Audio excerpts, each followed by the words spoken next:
Tanong sa imuha kung nalaman mo ba kung ano talagang kalagayan po ngayon ni Doc Willie Ong. Sana po ay makarating na po yung pinadala natin doon. Ha? Pumunta ka sa kanya? Pumasok ka sa panaginip niya? Nakausap mo siya? Anong kalagayan po ni Doc Willie Ong? Kumusta po siya, kaibigan? Ay nako po. Guys, grabe guys. Ano po sabi niya? Pero nakausap po siya talaga sa panaginip. Grabe guys, pinuntahan ni si Otto guys. Pinasuka. Sus, grabe talaga to guys. Pumasok po talaga si Duwinding si Otto po doon sa panaginip ni Doc Willie Ong. Kumusta po siya? Kumusta po yung kalagayan niya? Ha? Agoy ka. Kawawa naman po. Guys, magandang araw po sa inyo ha. Pasensya na ka guys. Na-focus po natin dito ngayon po sa kaibigan po nating doktor, no. Gusto po niyang ipatanong sa atin sa Duwinding Siyoto dito kung kumusta na po yung Dr. Willie Ong ngayon guys. Gusto po daw niya malaman kung makarecover ba talaga. Kaya nandito po ako, binalikan ko kahit po ay medyo ayaw ko na sanang i-video ito. Gusto po niyang maraming makaalam po tungkol sa kalagayan kasi marami pong mga supporters po ni Doc Willie Ong guys. Doc, maraming salamat po ka sa lagi mong sunod po sa video ko, at saka ito po, nandito po ako, tugunan ko po yung ano po ninyo dito guys, Doc, at saka yung mga followers natin dito na itanong natin yung mangyayari kay Doc Willie Ong. Kaibigan si Otto, magandang umaga po. Sana po ay nandito po kayo. Gusto po lang na ako itanong sa imuha kung nalaman mo ba kung ano talagang kalagayan po ngayon ni Doc Willie Ong. Sana po ay makarating na po yung pinadala natin doon. Ha? Pumunta ka sa kanya? Pumasok ka sa panaginip niya? Nakausap mo siya? Anong kalagayan po ni Doc Willie Ong? Kumusta po siya, kaibigan? Ay nako po. Guys, grabe guys. Ano po sabi niya? Pero nakausap po siya talaga sa panaginip. Grabe guys, pinuntahan ni si Otto guys. Pinasuka. Sus, grabe talaga to guys. Pumasok po talaga si Duwinding si Otto po doon sa panaginip ni Doc Willie Ong. Kumusta po siya? Kumusta po yung kalagayan niya? Ha? Agoy ka. Kawawa naman po. Bakit po, kaibigan? Kung makasurvive po siya ng hanggang ngayon mga 25 days, pwede siya makarecover. Ay naku po. Ano po sabi niya? Nakipag-usap pa siya sa'yo sa panaginip? Bakit po hindi siya maniniwala sa mga duwende? Yun guys, no? Grabe guys, nakausap talaga ni Doc Willie Ong yung duwende natin guys. Pumasok talaga si Otto doon po sa panaginip. Sana po, kaibigan, no?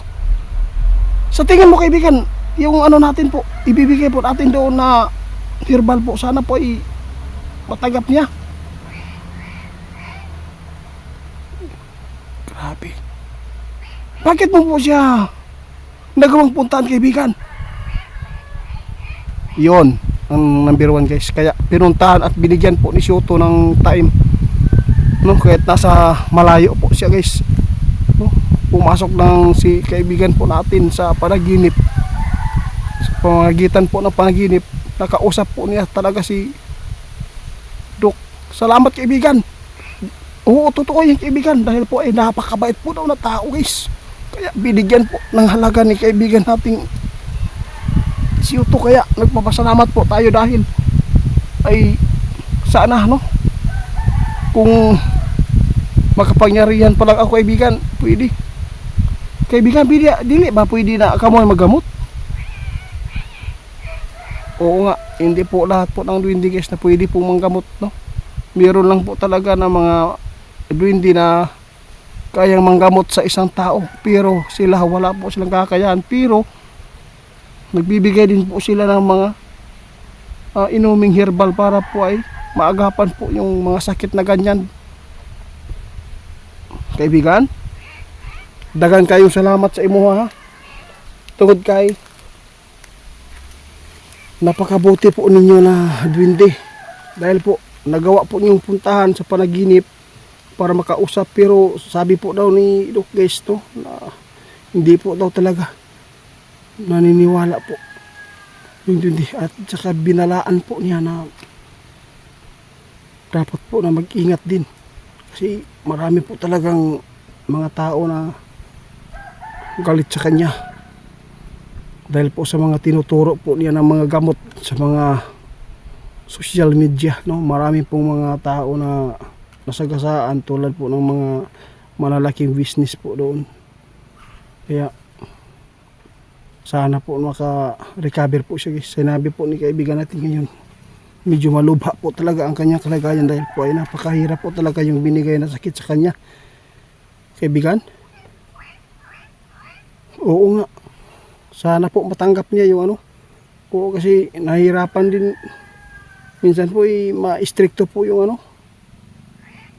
Oo, sige siya, walang imposible nga. Oo, tama po kayo. Salamat po, nandito po kayo. Yung si Dwindling Linyo nakausap ko kagabi. Oo, alam mo pala, mayroong nagbabanta sa atin. Oo, 5 tao po na nag-chat sa atin. Gusto po daw niya natin, yung ipa-delete yung video, no? Galit po siya, bakit po daw tayo nagtuturo? Hindi naman daw tayo lisensyado. Herbal lang po ito guys, no? Basir ka. Hindi po ito makakasira yung herbal. Kalikasan lang po ito. Ito po yung ginagamit namin dito sa bundok. Kung wala kang alam, kung nagbabanta ka man sa amin, alam ko may kalalagyan ka na. Di ba ganda yung ginawa mo sa isang tao, no? Nagdagdag ka pa ng stress sa may sakit. Kayo po talaga ang nagbigay ng karamdaman po, Dok. Karma lang yung darating sa inyo dyan, kaibigan. Oo, sige kaibigan, oo. Sana po makarecover siya. Grabe guys to.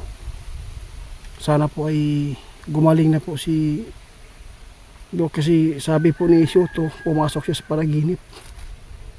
Pero mahirap po ang kalagayan po ngayon ni Dok guys. Dapat po talaga hindi po tayo pwede na anong tawag dito, magtiwala sa tao, dahil may mga tao talaga na gusto kang pabagsakin para lang sa pira. Kaya nagpapasalamat po ako guys, dahil po si kaibigan po nating Duwende Shoto, dahil sa kabaitan po talaga ni Doc, pinuntahan po niya at pinasok at nakausap po daw niya. Maraming salamat kaibigan ha. Oo, hindi lang ako magtatagal dito ngayon kasi po meron pa akong mga kailangan na maano natin, matulungan. Oo, sige, mag-ingat po din kayo. Oo, sana po ay hindi ka magsasawa sa akin, lalo na sa lagi ka namin nadadamay po dito sa namin, pagtulong sa mga tao na naghihingi po sa atin ng tulong. Salamat ha. Oo, ikaw na bahala ha.